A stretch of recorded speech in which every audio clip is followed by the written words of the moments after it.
Guys, welcome back to my YouTube channel. എല്ലാവരും സുഖമായിട്ടിരിക്കുന്നു, ഞങ്ങളിവിടെ സുഖമായിട്ടിരിക്കുന്നു.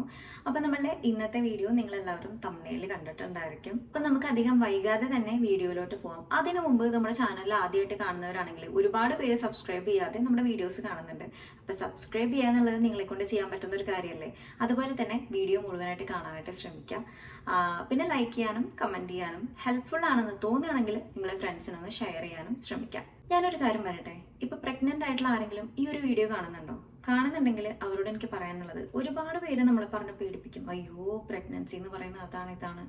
പ്രഗ്നൻസി എന്ന് പറയുന്നത് ദൈവം തരുന്ന ഒരു പ്രഗ്നൻസി എന്ന് പറയുന്നത്, ആദ്യം തന്നെ ഞാൻ പറയട്ടെ, ദൈവം തരുന്ന വലിയൊരു വരദാനമാണ്. ഒരുപാട് പ്രഗ്നന്റ് ആയിട്ടുള്ള സ്ത്രീകൾ ഇപ്പൊ നേരിട്ടുകൊണ്ടിരിക്കുന്ന ഒരു പ്രശ്നമായിരിക്കും. ഞാനടക്കം അന്ന് ഒരുപാട് ടെൻഷൻ അടിച്ചൊരു കാര്യമാണ്. ദൈവമേ, നോർമൽ ഡെലിവറിക്ക് വേണ്ടി ഞാൻ എന്തെല്ലാം ചെയ്യണം, എങ്ങനെയൊക്കെ ചെയ്താലാണ് നോർമൽ ഡെലിവറി ആവുക എന്നുള്ളൊരു കാര്യം. ഇപ്പം എന്നെ സംബന്ധിച്ച് ഞാൻ ഒരുപാട് പ്രാർത്ഥിച്ചിട്ടുള്ള ഒരു കാര്യമാണ് നോർമൽ ഡെലിവറി ആവണേ ഈശോയെ എന്ന്. ഞാൻ ഒരുപാട് പ്രാർത്ഥിച്ചിരുന്നു, അത്രയും ഞാൻ പ്രാർത്ഥിച്ചിരുന്നു.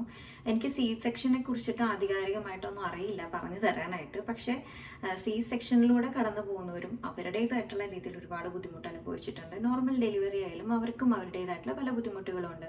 നല്ല ആരോഗ്യമുള്ള ഒരു കുഞ്ഞിനെ കിട്ടുക എന്നുള്ളതാണ് ഏറ്റവും വലിയൊരു കാര്യം. പക്ഷേ ഞാനിവിടെ എൻ്റെതായിട്ടുള്ള രീതിയിൽ നോർമൽ ഡെലിവറി ആവാൻ നമുക്ക് വീട്ടിൽ തന്നെ ചെയ്യാൻ പറ്റുന്ന കുറച്ച് ടിപ്സ് ആണ് നിങ്ങൾക്ക് ഇൻട്രൊഡ്യൂസ് ചെയ്യാൻ പോകുന്നത്. എൻ്റെ അനുഭവത്തിൽ ഒരു കുഞ്ഞ് നമ്മളുടെ ഉദരത്തിൽ വളരുമ്പോൾ തന്നെ നമുക്ക് നോർമൽ ഡെലിവറിക്കായി നമ്മളുടെ ശരീരത്തിനെ പാകപ്പെടുത്താനായി സാധിക്കും. അതിന് മടി പിടിച്ച് വെറുതെ കട്ടലിൽ കിടന്ന് ഉറങ്ങിക്കഴിഞ്ഞാൽ ചിലപ്പോൾ അത് സാധ്യമാവില്ല കേട്ടോ. അതെങ്ങനെയാണെന്നുള്ള കാര്യം ഞാൻ നിങ്ങൾക്ക് പറഞ്ഞുതരാം. എൻ്റെ കാര്യം പറയാം. ഞങ്ങളിവിടെ കാനഡയിലാണ്. ഞാനും ഹസ്ബൻഡും മാത്രമേ ഉണ്ടായിരുന്നുള്ളൂ. എൻ്റെ ഒരു പ്രഗ്നൻസിയുടെ ടൈമിൽ ഞാൻ ഒരുപാട് ടെൻഷൻ അടിച്ചിരുന്ന ഒരു കാര്യമാണ്, ഞാൻ എങ്ങനെ എൻ്റെ പ്രഗ്നൻസി ഹാൻഡിൽ ചെയ്യും. എന്താ പറയുക, പോസിറ്റീവായിട്ടുള്ളൊരു കാര്യം എന്ന് പറഞ്ഞാൽ എൻ്റെ ഹസ്ബൻഡിൻ്റെ ഭാഗത്തു നിന്നൊരു സപ്പോർട്ട് ഉണ്ടായിരുന്നു. എത്ര സപ്പോർട്ട് ഉണ്ടെങ്കിലും എൻ്റെ പോലെ പ്രശ്നം, അതായത് എൻ്റെ പ്രഗ്നൻസി സമയത്ത് ഞാൻ നേരിട്ടുന്നൊരു പ്രശ്നമാണ് വോമിറ്റിംഗ്, നോസിയ, ഒരുപാട് പ്രശ്നങ്ങൾ. ഓക്കെ, പക്ഷെ ഒരു കാര്യമുണ്ട്, നമ്മളെ താങ്ങാൻ ആളുള്ളപ്പോഴാണ് നമ്മൾ തളർന്നു പോകുന്നത് കൂടുതലും, അല്ലേ? എനിക്കറിയാം, എൻ്റെ ഹസ്ബൻഡിന് നൈറ്റ് ഷിഫ്റ്റ് ആണ്. അപ്പോൾ എനിക്കറിയാം ആ സമയത്ത് എനിക്ക് വേറെ ആരും ഇല്ല, ഞാൻ തന്നെ എന്നെ ടേക്ക് കെയർ ചെയ്യണം. അതുകൊണ്ട് തന്നെ ഞാൻ അവിടെ സ്ട്രോങ് ആയില്ലെങ്കിൽ ഒരു കാര്യം നടക്കില്ല. സോ ഞാൻ 100% അവിടെ ആക്റ്റീവ് ആയിരിക്കണം. എൻ്റെ കാര്യമാണ് ഞാൻ പറഞ്ഞത് കേട്ടോ. നിങ്ങളും അങ്ങനെ ആവണമെന്ന് നിർബന്ധം പിടിക്കാൻ എനിക്ക് പറ്റില്ല. നിങ്ങളുടെ അടുത്ത് പറയാൻ എനിക്കൊരു കാര്യം പറ്റുള്ളൂ, എപ്പോഴും നമ്മുടെ ബോഡീനെ ആക്റ്റീവായി വെച്ചുകൊണ്ടിരിക്കുക. അതെങ്ങനെയാണെന്ന് വെച്ച് കഴിഞ്ഞാൽ, എന്നെ സംബന്ധിച്ച് ഞാൻ പറയാം, എനിക്ക് എണീക്കുമ്പോൾ തന്നെ ഛർദി തുടങ്ങും. എൻ്റെ ആദ്യത്തെ ഒരു 3 മാസം എനിക്കൊന്നും ചെയ്യാൻ പറ്റില്ല. അതേ ഞാൻ തന്നെയാണ് പറയുന്നത്, എനിക്കൊന്നും ചെയ്യാൻ പറ്റില്ല. ഫുൾ കിടപ്പായിരുന്നു, അങ്ങനെ വോമിറ്റിംഗ് ആയിരുന്നു ആദ്യത്തെ ഒരു 4 മാസം വരെ. 4 മാസം കഴിഞ്ഞപ്പോൾ എനിക്ക് ഉഷാറായി തുടങ്ങി. ഇനി ഈ 3 മാസം 4 മാസം വരെ എനിക്ക് വോമിറ്റിംഗ് ആണെന്ന് പറഞ്ഞാലും എൻ്റേതായിട്ടുള്ള ചെയ്യാൻ പറ്റുന്ന പണികളൊക്കെ ഞാൻ ചെയ്യും. കുറച്ച് അടിച്ചു വാരുക എന്ന് പറയുന്നത് ചെറിയൊരു കാര്യമല്ലേ. ഇപ്പം നമുക്ക് ഇവിടെ എന്ന് പറഞ്ഞാൽ അധികം സ്ഥലമൊന്നുമില്ല, കുഞ്ഞു റൂമൊക്കെയാണ്. അപ്പോൾ ഒന്ന് അടിച്ചു വാരുക, തുടയ്ക്കുക ഹസ്ബൻഡ് ചെയ്യും. അങ്ങനെ ഞങ്ങൾ മാറ്റി ഷെയർ ചെയ്ത് ചെയ്യുന്ന ഒരു കാര്യമാണ്. കുക്കിംഗ് എനിക്ക് പറ്റുന്ന രീതിയിലാണെങ്കിൽ ഞാൻ ചെയ്യും. കാരണം നമ്മുടെ ബോഡി ഭയങ്കരമായിട്ട് തളർന്നു പോയി കഴിഞ്ഞാൽ നമുക്ക് ഒന്നിനും പറ്റിയെന്ന് വരില്ല. 4 മാസം ആയപ്പോൾ എനിക്ക് മുഴുവനായിട്ടും എൻ്റെ വോമിറ്റിംഗ് ഒക്കെ ഒരുവിധം കുറഞ്ഞു വന്നു. പിന്നെ 5ാമത്തെ മാസത്തിലേക്ക് കടന്നപ്പോൾ, അതായത് എൻ്റെ നോർമലി സ്കാനിങ് കഴിഞ്ഞതിന് ശേഷമാണ് എനിക്ക് ഉച്ചവരെയായി ഛർദി ഞാൻ പ്രസവം വരെ ഞാൻ ഛർദ്ദിച്ചിട്ടുണ്ട്. പക്ഷെ ഞാൻ പറഞ്ഞില്ലേ, നമുക്ക് താങ്ങാൻ ആളുള്ളപ്പോഴാണ് നമ്മൾ തളർന്നു പോകുന്നത്. വേറെ ആരും ഇല്ല, നമ്മൾ മാത്രമേ ഉള്ളൂ. അതുകൊണ്ട് തന്നെ നമ്മൾ നമ്മളുടെ കാര്യങ്ങൾ ടേക്ക് കെയർ ചെയ്യണം. ഞാനിവിടെ കുക്ക് ചെയ്യും. പിന്നെ ഞാൻ ഓക്കെ ആയി തുടങ്ങി. ഉച്ചവരെ എനിക്ക് ഒരു വോമിറ്റിങ്ങിൻ്റെ പ്രശ്നമുള്ളൂ. പിന്നെ ഞാൻ ഓക്കെയാണ്. ഉറക്കമൊക്കെ ഭയങ്കര കുറവാണ്. പക്ഷെ എനിക്കൊരു കാര്യമുണ്ട്, ഞാൻ കുക്കിംഗ് ചെയ്യുമ്പോൾ എനിക്ക് ഭയങ്കര ഹാപ്പിനെസ് കണ്ടെത്തുന്ന ഒരു വ്യക്തിയാണ്. സോ അതുകൊണ്ടായിരിക്കും ഞാനിങ്ങനെ നടന്ന് ഓരോ കാര്യങ്ങളൊക്കെ ചെയ്യും.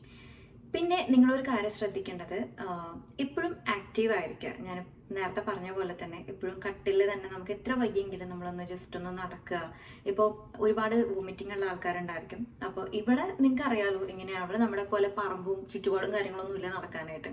നമ്മുടെ വീട്ടിലാണെങ്കിൽ അതിനോടനുബന്ധിച്ച് പറമ്പും കാര്യങ്ങളൊക്കെ ഉണ്ടാവും. അപ്പോൾ നമുക്ക് ജസ്റ്റ് ഒരു 4 മണി സമയത്തൊക്കെ ഒന്ന് നടക്കാൻ പോവുക. അതുപോലെ തന്നെ അതൊക്കെ ഒരു രസമല്ലേ, രാവിലെ എണീറ്റ് ആ ഒരു സമയത്ത് നിങ്ങൾ ഓക്കെ ആണെങ്കിൽ മാത്രം നിങ്ങളൊന്ന് നടക്കാൻ പോവുക. അതുപോലെ തന്നെ ഒരു ഉച്ചതിരിഞ്ഞ് ഒരു ചായയൊക്കെ കുടിച്ച് ഒന്ന് നടക്കാനൊക്കെ പോയി ഒന്ന് റിലാക്സ് ആയി നമ്മൾ പുറത്തൊരു 2 റൗണ്ട് ഓടുമ്പോൾ പുറത്തൊരു 2 റൗണ്ട് നിങ്ങൾ നടക്കുമ്പോൾ തന്നെ എന്താ പറയുക, നിങ്ങൾക്ക് ഒരു പോസിറ്റീവ് ഫീലിംഗ് കിട്ടും, അല്ലേ? നമ്മൾ പ്രകൃതിയായിട്ട് ഇണങ്ങിച്ചേരാന്ന് പറയും. ഞാൻ അങ്ങനെയൊക്കെ ചെയ്തിരുന്നു. ഇവിടെ ഞാൻ ഒരു കുഞ്ഞുണ്ടായത് ഒക്ടോബറിലാണ്. ഒരു സെപ്റ്റംബർ വരെയും ഞങ്ങൾ നടക്കാൻ പോകാറുണ്ട്. ഡെയിലി നടക്കാൻ പോകും. രാവിലെയും വൈകുന്നേരവും നടക്കാൻ പോകും. അങ്ങനെ നടക്കുമ്പോൾ കുഞ്ഞ് കുഞ്ഞ് എക്സസൈസ് എന്ന് വെച്ചാൽ നമുക്ക് വയറൊക്കെ 7-ാം മാസം മുതൽ കുറച്ച് കുറച്ചായിട്ട് വലുതായി വരും.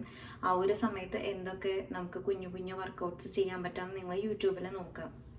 അതായത് പ്രഗ്നൻ്റ് ആയിരിക്കുമ്പോൾ നമുക്ക് ചെയ്യാൻ പറ്റുന്ന കുറച്ച് വർക്കൗട്ട് കാര്യങ്ങളുണ്ട്. അപ്പോൾ ഞാനിതിൽ അത് ഉണ്ടെങ്കിൽ അതിൻ്റെ ഫോട്ടോ ഞാനിതിൽ ആഡ് ചെയ്യാം.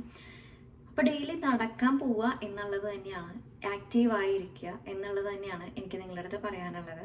എപ്പോഴും മൂടി പൊതിച്ച് കിടന്നാലോ അല്ലെങ്കിൽ നമ്മൾ എപ്പോഴും മടി പിടിച്ചിരുന്നു കഴിഞ്ഞാൽ നമുക്ക് ഒരു കാര്യം, അപ്പോൾ ഇതിൻ്റെ കാര്യം മാത്രമല്ല എന്തും അങ്ങനെ തന്നെയല്ലേ, നമ്മുടെ ലൈഫിൽ എന്തും നമ്മൾ പോസിറ്റീവായിട്ട് എടുക്കുക. പക്ഷെ ഞാൻ പ്രഗ്നൻ്റ് ആയിരിക്കുമ്പോൾ എൻ്റെ നാട്ടിലാണ്, എൻ്റെ മമ്മി ഉണ്ടെങ്കിൽ എനിക്ക് ഇതേപോലെ തന്നെ ഭയങ്കര മടിയൊക്കെ വരും. ഞാൻ കാലുമ്മ കല്ലേറ്റേച്ച് കട്ടിലുമ്മ കിടക്കും. അതുപോലെ കാരണം എല്ലാ കാര്യങ്ങളും നമ്മുടെ അമ്മ ചെയ്തു തരും അല്ലേ. അപ്പോൾ നമ്മളിങ്ങനെ ഒരു മടി പിടിച്ചിരിക്കും. പക്ഷെ ഇവിടെ അങ്ങനെയല്ല, എല്ലാം നമ്മൾ റെസ്പോൺസിബിലിറ്റിയോട് കൂടി തന്നെ നമ്മൾ ചെയ്യാൻ നമ്മൾ മാത്രമേ ഉള്ളൂ. അതുകൊണ്ട് നമ്മളത് ഏറ്റെടുക്കുന്നു. അപ്പോൾ നമ്മളത് ചെയ്യുന്നു. പിന്നെ ഹസ്ബൻഡിനാണെങ്കിൽ നൈറ്റ് ഷിഫ്റ്റ് ആണ്. അപ്പോൾ ആ ഒരു സമയത്തും ഞാൻ തളർന്നു പോകാൻ പാടില്ല, ഞാൻ സ്ട്രോങ് ആയിരിക്കണം.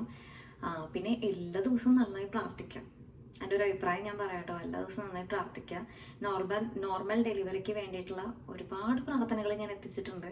ശരിക്കും പറഞ്ഞാൽ ഇവിടെ ഡോക്ടേഴ്സൊക്കെ പറയുന്ന ഒരു കാര്യം, പ്രഗ്നൻസിയുടെ ടൈം എന്ന് പറഞ്ഞു കഴിഞ്ഞാൽ ആക്റ്റീവ് ലൈഫ് സ്റ്റൈൽ എന്നാണ് പറയുന്നത്. ഇവിടുത്തെ ഡോക്ടേഴ്സ് അതൊരു, നമ്മുടെ കുറേ ആളുകളുണ്ട് ഇതൊരു വലിയ രോഗമായിട്ടൊക്കെ കാണുന്നത്. ഒരു രോഗമല്ല അത്, ഇത് ദൈവം തരുന്നൊരു വരദാനമാണ്. ഈ ഒരു സമയത്ത് നമ്മളുടെ ബോഡിയും അതുപോലെ തന്നെ നമ്മുടെ മൈൻഡും പീസ്ഫുൾ ആക്കുക എന്നുള്ളതാണ്. എൻ്റെ ചില ഫ്രണ്ട്സ് ഇപ്പോൾ പ്രഗ്നൻ്റ് ആയിട്ട് ഇരിക്കുന്നവരുണ്ട്. ഞാൻ അവരുടെ അടുത്ത് പറയാനുള്ള ഒരു കാര്യം, നിങ്ങളിപ്പോഴും പ്രഗ്നൻ്റ് ആയിരിക്കുമ്പോൾ ഇവരും പറയുന്ന കുറേ പേര് പല അഭിപ്രായങ്ങളും നമ്മളുടെ അടുത്ത് പറയും. നെവർ മൈൻഡ്, നിങ്ങൾ നിങ്ങളായിട്ട് തന്നെ ഇരിക്കുക. ആരും പറയുന്ന ഒരുപാട് കേട്ട് ചെവി തഴമ്പിച്ച് പോകും. ചിലപ്പോൾ എനിക്കുണ്ടായിട്ടുണ്ട്. ഞാൻ പ്രഗ്നൻ്റ് ആയിരിക്കുമ്പോൾ കുറേ അവിടെ നിന്നൊക്കെ പല കാര്യങ്ങളും നമ്മൾ കേൾക്കും. പ്രത്യേകിച്ച് നമ്മളിവിടെ ഒറ്റയ്ക്കാണ്, അതുകൊണ്ട് തന്നെ. അപ്പോൾ അതൊന്നും നിങ്ങൾ മൈൻഡ് ചെയ്യേണ്ട ആവശ്യമില്ല. നിങ്ങൾ പീസ്ഫുള്ളായിട്ടിരിക്കുക, നല്ല ഡിവോഷണൽ സോങ്സ് കേൾക്കുക, നല്ല റൊമാൻറ്റിക് സോങ്സ് കേൾക്കുക, അതുപോലെ തന്നെ താരാട്ട് പാട്ടുകൾ കേൾക്കുക, നല്ല ബുക്സ് വായിക്കുക. അതുപോലെ തന്നെ അമ്മ മകൾ അല്ലെങ്കിൽ അമ്മ മകൻ, ഒരു നിങ്ങളുടെ ഒരു മദർഹുഡ് ടച്ച് ചെയ്യുന്ന ഒരുപാട് റിലേറ്റഡ് ബുക്സ് ഉണ്ട്, അത് നിങ്ങൾ വായിക്കുക. നോർമൽ ഡെലിവറിക്ക് വേണ്ടി എൻ്റെ ശരീരം സജ്ജമാവാൻ വേണ്ടി ഞാൻ അത്യാവശ്യം യോഗ പോലെയുള്ള വർക്കൗട്ട്സ് ഒക്കെ ചെയ്തിരുന്നു. വീട്ടിൽ തന്നെ കുഞ്ഞു വർക്കൗട്ടുകൾ ചെയ്തിരുന്നു.